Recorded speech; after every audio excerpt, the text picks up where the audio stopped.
lampunya nyala dengan terang, ya. Nyala lampu terang. Kemudian di sekitar elektroda di sini ada gelembung-gelembung seperti air yang mendidih, ya.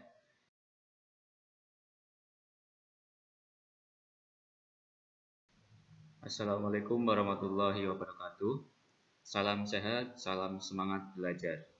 Bertemu lagi dengan saya dalam video pembelajaran kimia. Kali ini kita akan belajar materi tentang larutan elektrolit dan non-elektrolit.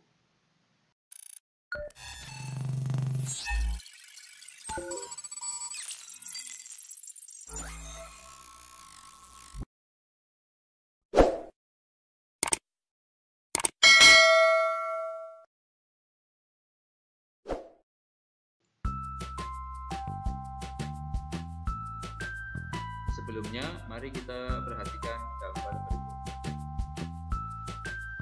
Pernahkah kalian melihat peristiwa seperti pada gambar ini? Apa yang akan terjadi jika air sungai dialiri oleh listrik? Ya, tentu ikan-ikan akan tersengat dan mati. Kemudian, gambar yang kedua. Ketika banjir melanda, mengapa PLN mematikan aliran listrik? Ya, tentunya tujuannya untuk mencegah korban jiwa akibat sengatan yang terjadi karena kabel yang tertutup dalam air banjir. Dari kedua peristiwa ini, apakah berarti air dapat menghantarkan listrik? Kemudian, mengapa air tersebut dapat menghantarkan? Kemudian, dan apakah semua zat cair dapat menghantarkan listrik? Nah, mari kita akan mempelajari hal tersebut. Sebelum kita belajar mengenai apa itu larutan elektrolit dan non-elektrolit, maka kita terlebih dahulu harus mengingat apa itu larutan. Larutan adalah campuran homogen dari dua zat atau lebih, di mana zat-zat penyusunnya tidak dapat dibedakan. Suatu larutan itu terdiri dari dua komponen, yaitu ada pelarut atau disebut dengan solvent dan zat terlarut atau disebut dengan solut. Untuk pelarut itu zat yang jumlahnya lebih banyak, sedangkan zat terlarut zat yang jumlahnya lebih sedikit. Contohnya misal ada gula, larutan gula, maka isinya adalah air dan gula. Manakah pelarutnya? Tentu pelarutnya adalah yang air ini. Sedangkan gula karena zatnya lebih sedikit, maka disebut dengan zat yang terlarut atau solut. Kemudian berdasarkan daya hangat listriknya, larutan dibedakan menjadi dua. Ada larutan elektrolit, yaitu larutan yang dapat menghantarkan listrik. Kenapa bisa terjadi? Itu karena dalam larutan ini senyawa ataupun zat terlarutnya itu akan terionisasi atau terurai menjadi ion-ion yang bergerak bebas. Ini menurut Arrhenius. Sedangkan yang kedua adalah larutan non-elektrolit, yaitu larutan yang tidak dapat menghantarkan listrik. Untuk larutan elektrolit dibagi lagi menjadi dua, yaitu larutan elektrolit kuat dan larutan elektrolit lemah. Untuk larutan elektrolit kuat itu adalah larutan yang terionisasi sempurna, jadi semuanya terurai. Di sini punya nilai derajat ionisasi. Derajat ionisasi itu kemampuan zat untuk terion atau untuk terurai, disimbolkan dengan alfa.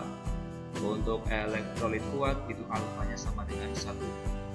Kalau dirumuskan, bisa dirumuskan alfa sama dengan jumlah zat terionisasi dibagi dengan jumlah zat bulan-bulan. Sedangkan untuk elektrolit lemah itu adalah elektrolit yang terionisasinya itu sebagian, dan nilai derajat ionisasinya itu antara 0 sampai 1. Kemudian kalau yang non elektrolit berarti karena tidak menghantarkan maka derajat ionisasinya itu 0. Nah, berikutnya saya gambarkan di sini bagaimana proses ionisasi suatu senyawa. Bisa kalian perhatikan di sini. Ini misalnya adalah garam NaCl. Ketika garam ini dimasukkan ke dalam air, maka akan terurai menjadi ion-ionnya. NaCl akan terurai menjadi ion Na+ dan ion Cl-. Jadi ini ada plus, ada min, ada plus, ada min, itu adalah ion-ion dari Na dan Cl. Sedangkan contoh yang kedua urea.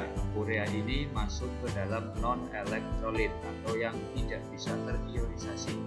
Ketika di sini dimasukkan ke dalam air, maka bentuknya tetap dalam molekul urea. Jadi tidak terpisah menjadi ion plus dan ion min. Ini masih satu molekul urea, tidak terurai. Kemudian kita bedakan lagi antara elektrolit kuat dengan lemah. Kalau elektrolit kuat tadi kan terionnya secara sempurna ya. Ini misalnya saja, di sini misalnya ada 7 partikel HCl atau asam klorida. Nah, ketika dihitung ion-ionnya, maka HCl itu ada H dan Cl, H-nya itu menjadi ion H+, kemudian Cl-nya menjadi ion Cl-. Ketika dihitung ada 7 partikel HCl, ya berarti akan ada 7 ion H dan 7 ion Cl, sehingga dijumlahkan semuanya ada 14 ion. Itu terion secara sempurna, jadi semuanya terurai menjadi ion-ion. Kita lihat yang lemah. Kalau yang lemah tadi sebagian, terionnya sebagian. Misalnya di sini ada 6 partikel H2CO3. Di sini akan terurai menjadi ion H+ dan HCO3-. H+ dan HCO3-.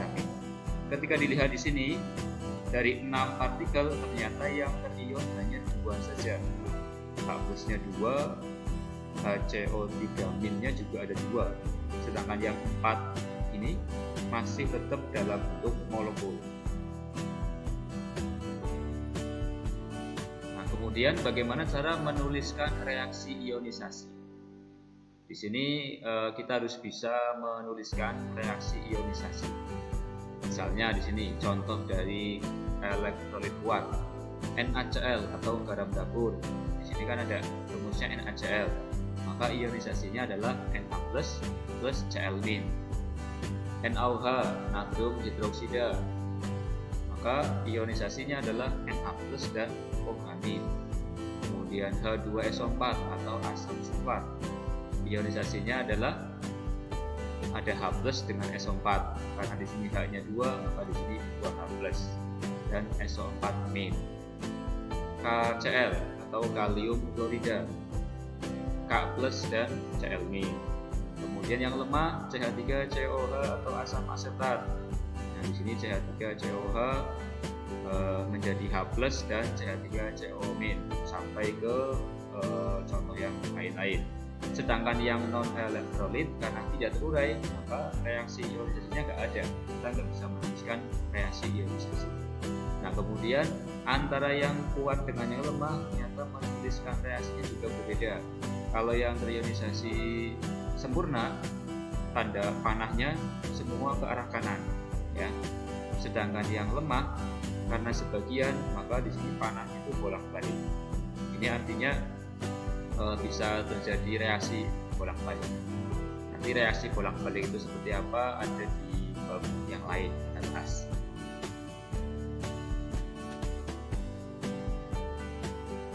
Oke, berikutnya adalah bagaimana cara menguji daya hantar listrik pada setiap zat atau pada setiap larutan.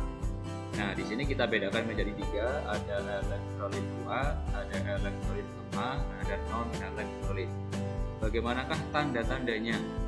Yang pertama, untuk elektrolit kuat, ketika diuji dengan alat, maka akan menunjukkan nyala lampu yang terang. Kemudian ada gelembung di sekitar elektroda yang jumlahnya lumayan banyak. Sedangkan untuk yang lemah, lampunya menyala redup atau bahkan mati, tapi masih tetap ada gelembung di sekitar elektroda meskipun sedikit. Sedangkan yang non elektrolit, lampunya tidak menyala dan tidak ada gelembung. Berikutnya, sekarang saya akan gambarkan atau saya akan simulasikan bagaimana proses terjadinya ataupun bagaimana proses pengujian daya hantar listrik pada suatu larutan. Oke, di sini sudah tersedia gambaran rangkaian alatnya seperti ini ya.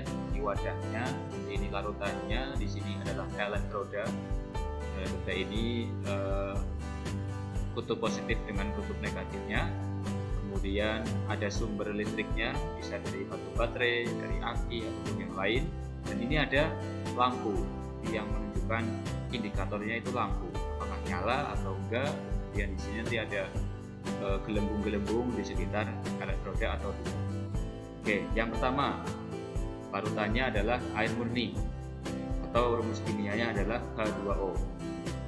Ketika listrik kita alirkan, ya, ternyata lampunya tidak menyala dan tidak ada gelembung. Jadi lampu tidak menyala dan di sini juga tidak ada gelembung. Berarti menunjukkan bahwa air murni itu sebenarnya bersifat non elektrolit. Namun kenapa kok air yang tadi di banjir misalnya ya, atau mungkin air yang ada di sungai ketika dialir listrik itu bisa mengalir?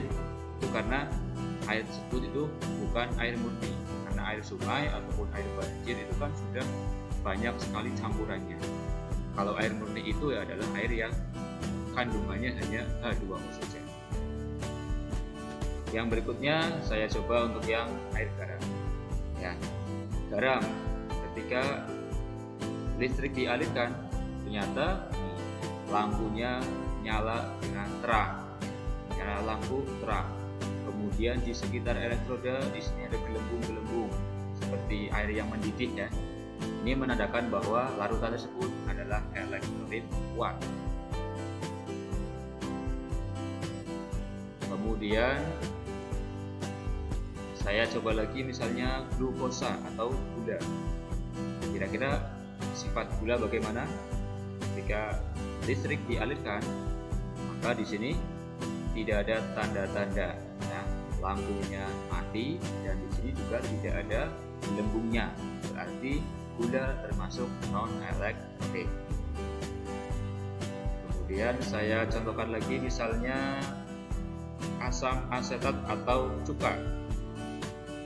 Asam asetat atau cuka. Ketika dialiri oleh listrik, maka ternyata di sini lampunya nyala tapi redup. Ya. Kemudian gelembungnya ada tapi lebih sedikit daripada yang garam tadi. Nah, ini menunjukkan bahwa cuka itu masuknya ke dalam jenis elektrolit lemah. Demikian gambaran bagaimana cara untuk menguji suatu larutan apakah bersifat elektrolit kuat, lemah, atau bahkan non elektrolit. Kemudian mungkin akan timbul pertanyaan pada diri kalian, mengapa sebagian zat dapat terionisasi dan sebagian zat yang lainnya tidak? Jadi kenapa kok ada larutan yang bisa terurai dan kenapa ada larutan yang tidak bisa terurai? Nah, kira-kira gimana ya? Nanti tunggu jawabannya di materi yang bagian kedua. Untuk materi pada sesi pertama kali ini saya cukupkan. Semoga bermanfaat. Jangan lupa tetap semangat untuk belajar. Saya akhiri. Assalamualaikum warahmatullahi wabarakatuh.